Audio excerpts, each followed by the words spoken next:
Whether it's through the destruction of the autocrats in The Purge, or through the many forms of resistance in The Tale of the Citadel, through the snowball uniting dogs to overcome their oppression. Where are my testicles, Summer? They were removed. Where have they gone? Throughout Rick and Morty, we constantly see that any attempts to create political change end up reproducing the status quo. We even see this on a personal level, as Rick hates power structures. They're bureaucrats! I don't respect them! But ends up asserting power and domination over his family all the time. As far as Grandpa's concerned, you're both pieces of shit! Many people have interpreted this theme as a message that any attempts to create social or political change are simply futile, pointless, and won't work at all, so why should we even bother to try?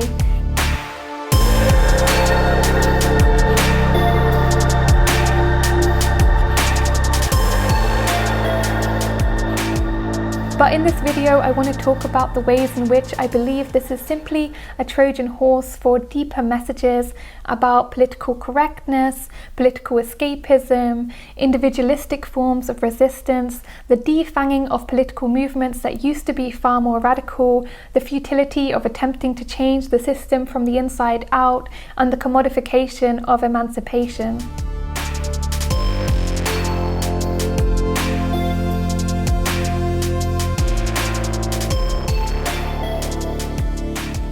In the Ricklantis mix-up, we're presented with a citadel of Ricks and Mortys, where there's a clear class struggle between the rich and the working class.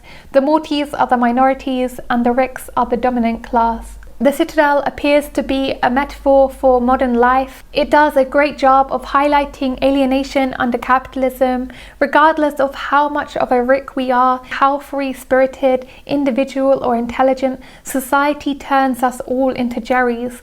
We feel lost, empty and isolated, losing ourselves in the mundanity of life. We work too hard in dehumanizing repetitive jobs that pay so little. Our lives are too busy and we are restless and distracted, losing ourselves in consumption. Society estranges us from other people, from the earth and from ourselves, making us all feel dead inside. We are unstimulated by the lack of authenticity, individuality, purpose and meaning in our lives. And we're all consumed by capitalist realism. Our hearts and minds have been colonized to believe that no other system, no other way of life is even possible. And it's not just working class people struggling that feel like this. Even people who have worked their way up, who are in relatively safe and secure positions, are often alienated too. We know how you feel. We're working stiff Ricks just like you, but our assembly line is justice. And just as so many of us feel that we can't take this monotonous life anymore, one of the Ricks who works in an assembly line rebels, kills his boss and yells at his co-workers. They told us we were special because we were Ricks, but they stripped us of everything that made us unique. But instead of affecting change, we see him being deceived into believing he's earned his freedom before being shot in the head by a Willy Wonka-style owner of the factory. He's kept alive in a condition in which he keeps reliving that moment of emancipation so that the factory can instill the chemicals of that feeling into the production of their wafers. Come home to the unique flavor of shattering the grand illusion. The wafer commercial is an allegory for every ad that we see. We are sold that a better life, a better time, better version of ourselves is achievable through buying a product. The quality of freedom and rebellion has become packaged and sold to us, keeping us docile as we consume the feeling of emancipation that we buy with the money that we earned by working on jobs we only endure because we want more of that commodity. In fact, any human quality, whether it's friendliness, sadness or anger, can be transformed into a commodity. Today, capitalism and consumerism has become about selling us disillusionment and rebellion. These are the things that make a profit.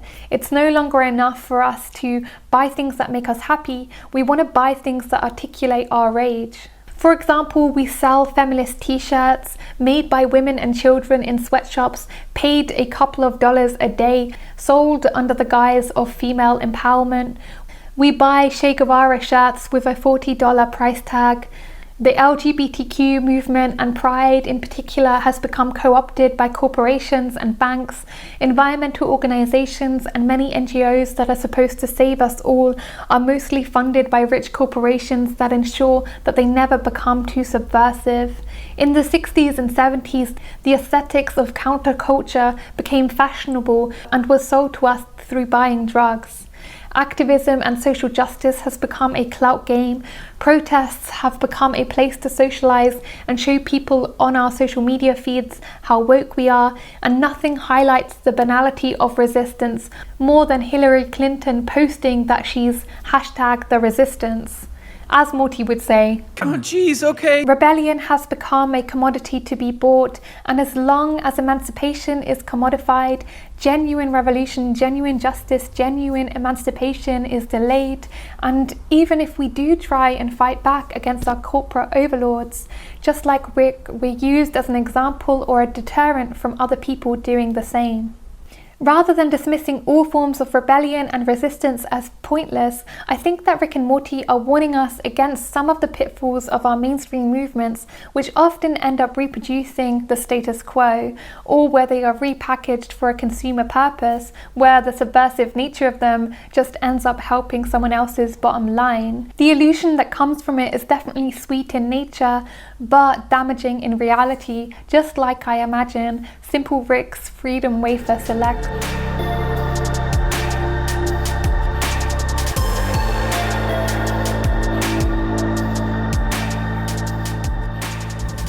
And it's not just rebellion that has become commodified, but also escapism. Simple Rick follows the trope of someone who resists the system through retreating to the simple life. This is becoming increasingly popular with the rise of wellness retreats, communes, minimalism, and zero waste movements, or enjoying a simple life of spending time with the family.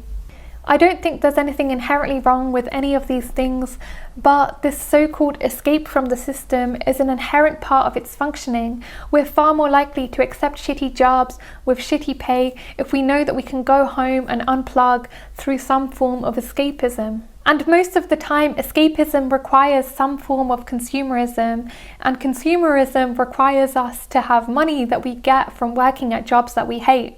So in other words, trying to escape from a system that causes our misery often ends up reinforcing the same system that we sought to get away from. In both the cases of Simple Rick and Revolting Rick, we see how consumerism functions as the new opium of the masses, keeping us docile and defanging us.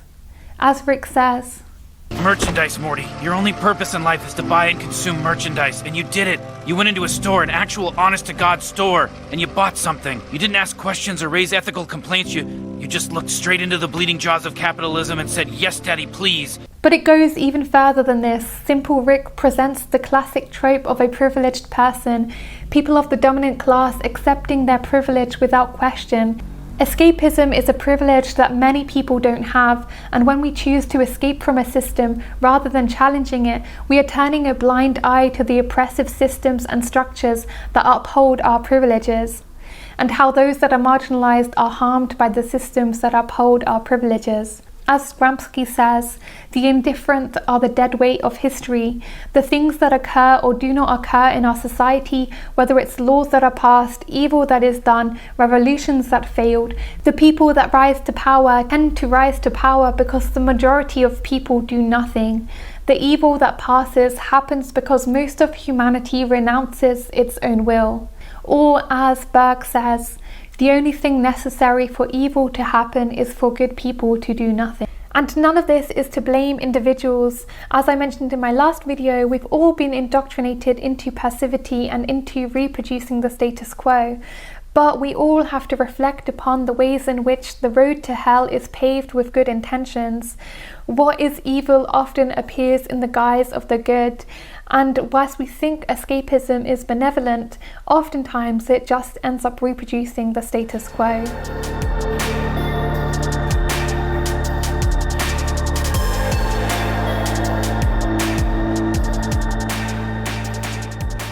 I think the show is also critiquing a certain brand of politics where organizations and individuals focus on using inclusive language or representation in media, but don't ground caring about these things in any real struggle for systemic change.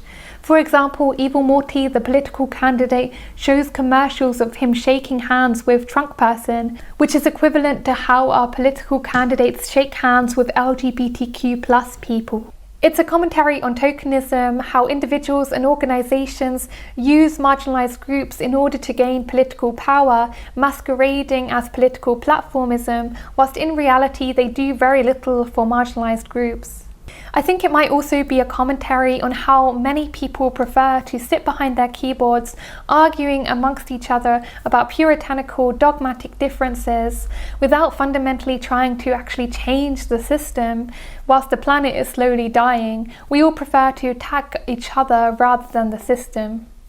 At the same time, powerful groups also use political correctness to further their agendas. Israel. It's just something Rick starts talking about when he's blackout drunk. You just babble about defense budgets in the United Nations and then you pass out. So, to be clear, I sometimes reference the geopolitical complexities of the topic, which is not the same as going to an anti-Semitic place. He may be referring to the ways in which people like Jeremy Corbyn couldn't even criticize the mass amounts of human rights violations of Israel without the media indoctrinating everyone into believing he's inherently anti-Semitic.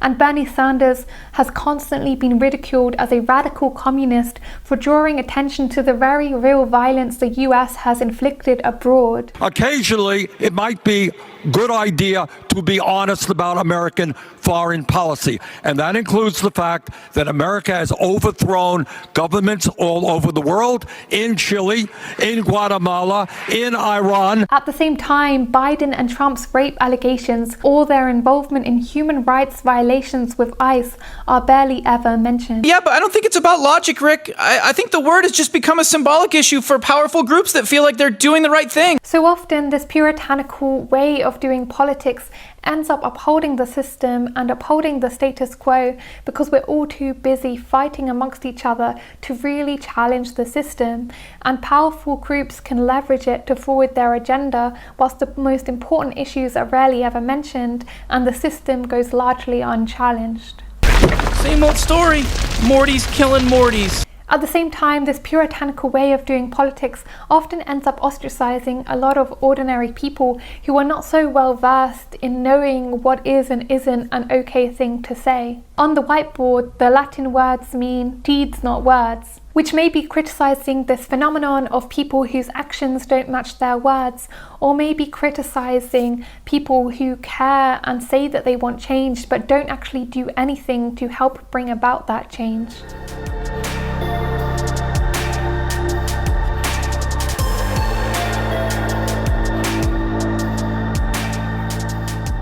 Rick and Morty may also be drawing our attention to the futility of whistleblowers in our system. One of the Mortys discovers information about the corruption of Evil Morty and tries to release this information to prevent him from becoming president, but ends up being killed by the people in power. It seems to be highlighting that no matter how much evidence we have against the corruption of a presidential candidate, it doesn't change anything. No one really cares. For example, Trump and Biden's rape allegations, Biden lying about pretty much everything, Hillary Clinton's leaked emails, whilst Bernie's clean record didn't count for much. Not because people are apathetic and don't care, but because the media is a corporate institution that picks and chooses what it focuses on depending on whose political interests it's trying to uphold. It's very possible that the cop that gave whistleblower Morty the information that was supposed to incriminate Evil Morty was actually sent by Evil Morty, and this is because outrage, anger, frustration, fear are often used by people in order to gain power. A lot of the time, people just want attention because attention means more support. We saw that this was a very successful strategy that Trump constantly used when he was running for president, constantly saying controversial things in order to garner more support. In a similar vein, Rick and Morty also exposes how our political institutions are a farce. Even after evil Morty's landscape win, a group of Rick oligarchs forming a secret council of Ricks teased the newly elected president, telling him they really ran things on the Citadel. We've been running the Citadel since before the council, and you'll find that we're still running it now. This parallels how it's now common knowledge that in the 2016 election, all Democratic parties in Indiana, Michigan, Montana, New Hampshire, Rhode Island altered the primary results, ignoring the will of the people, adding their own super delegates, party loyalists, people picked by the party hacks, and told the world that Hillary Clinton won, even though we now know that this was a lie and Bernie had actually won in all of these states. And it's recently been revealed that members of the Labour Party in the UK actually deliberately attempted to sabotage Corbyn's election campaigns and prevent him from becoming Prime Minister. Entrenched interests are already running the game, so whether a Rick or a Morty gains power, it doesn't make a difference. In the same way, whether the Democrats or the Republicans win, or in the UK, whether the Conservatives or Labour win, the establishment is already running the game. I'm not saying let's all disengage from electoral politics altogether, but we have to be aware of the ways in which our institutions and politics actually works.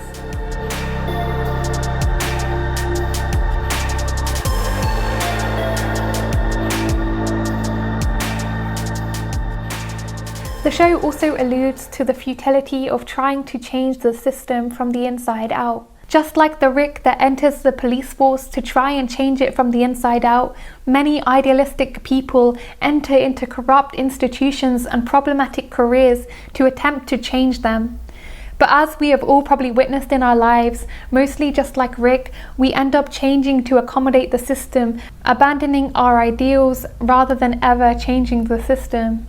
At the same time, the Morty who became a cop, a job usually only for Ricks, represents a form of resistance based on building yourself up out of your oppression. But in the end, the Morty cop just turns into the same oppressive force, harming the same people that he used to be a part of. This highlights how easily we can internalize our own oppression. Fanon talks about this in Black Skin, White Masks. How easily marginalized groups can develop an inferiority complex, become psychologically colonized by the constant bombardment of messages telling them that they are less than. Women can be sexist, people of color can be racist. Such individualistic solutions simply do not work. It's the institutions of racism and sexism and other isms that need to be dismantled. And we're always taught that discrimination can be dismantled by marginalized groups rising to the top in their careers. But in reality, this just leads us to blaming marginalized people for their own oppression. If trans people don't become CEOs, it's because they don't work hard enough. If black people are disproportionately imprisoned, it's because they commit more crime. If women are paid less than men, it's because they're not ambitious enough. Rising above often means further entrenching people like you into an oppressive system, because people point to the people that made it and they say, well, they did it, so why can't you?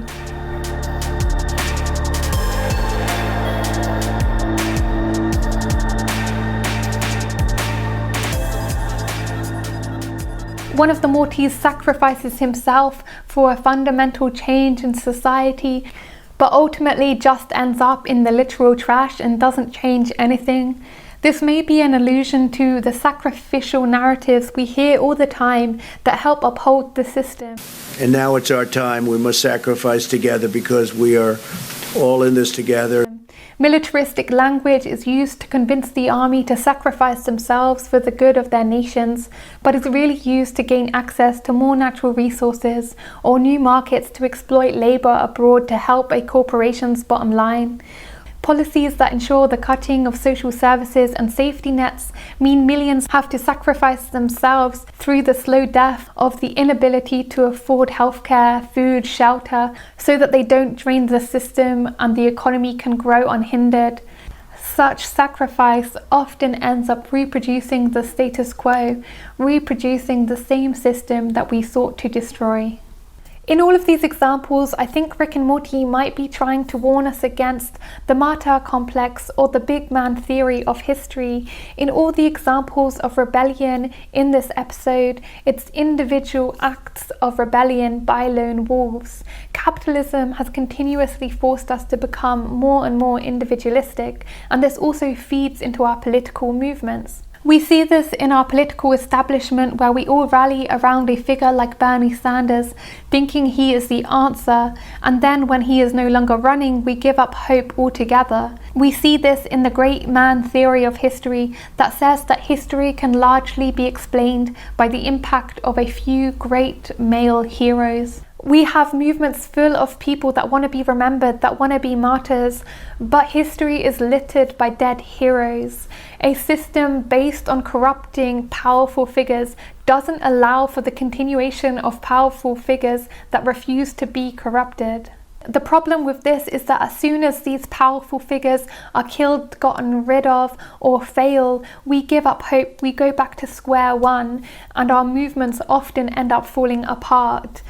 The history of social movements suggests that real, lasting social change comes about by collective struggle, collective resistance, not as a result of lone wolves acting individualistically. There is often nothing heroic or romantic about any of it. In fact, history is littered by people struggling for social change whose names we will never remember, and the history of social movements seems to suggest that those social movements who fail to act collectively often have a disappointing history of partiality. The Declaration of the Independence's claim to uphold the rights of all men left out those that were female or African American or propertyless. Political radicals in the early 1960s had virtually no sense of their own oppressive treatment of women. Unions tried to get decent wages and working conditions for its members, but have often been racist or sexist and unconcerned with the fate of non-unionized workers. This episode also showcases media bias, education indoctrination, and political populism, but these are all things that I discussed in my last video, so definitely check that out if you haven't already.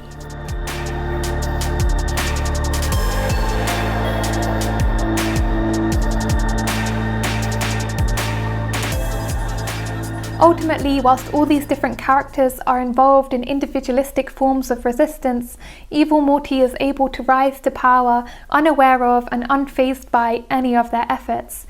In the same way, despite all of our subversive tweets, our individualistic efforts are fighting amongst each other online and are trying to change the system from the inside out, the people in power remain unfazed and the capitalist system remains intact. Two of the only times that revolt actually worked in Rick and Morty was when masses of Mortys worked together to overthrow evil Rick, or when Snowball realized he couldn't work within the system but needed to rise above it and leave the planet. In the same way, for me, the message of Rick and Morty is not that resistance is futile or that we should give up hope of creating social change altogether. For me, the message is that the system is rigged. We shouldn't be trying to work within the system because no matter how many types of resistance we try to attempt within the system inherently functions to reproduce itself. Instead, I think we should all be trying to understand the alienation and injustice at the heart of our system, be working collectively to dismantle this system and build a new one out of the ashes of the old. But since this is a video about Rick and Morty, I can't end on such a positive note. I think the possibility of us being trapped in counter-revolutionary tactics, falling into apathy and pessimism and just frustration at the futility of it all becoming individualistic and wanting to be a hero and a martyr are all very, very likely to happen. So whenever the Rick or the Jerry or the Morty within all of us says, "Why are you even trying? Resistance is futile. This is pointless. Life is meaningless," we have to respond because we decided to, because we have a choice, and because we want to build a better system. If we're surrounded by a lot of Jerrys, people who are too apathetic and ignorant to care, or people who are like Rick, who are too nihilistic to want to change anything at all, we have to meet them where they're at, listen to them, and try and convince them that another way of life is possible. If life is meaningless, we have to try as hard as we can to create as much meaning as possible for as many people as possible. And if existence is pain, we have to try as hard as we can to reduce the suffering for as many people as possible. As Rick's therapist says, the thing about repairing, maintaining, and cleaning is, it's not an adventure. There's no way to do it so wrong you might die. It's just work. And the bottom line is, some people are okay going to work, and some people would rather die. Each of us gets to choose. Thank you so much for watching all the way to the end, and I would really appreciate it if you could give this video a like, a subscribe, and also potentially consider becoming a Patreon to help me to improve the equipment, help me improve lighting, because as you can see it's gotten pretty dark. But yeah, thank you so much for watching, and I want to say a huge thank you to my current Patreons for making this video possible.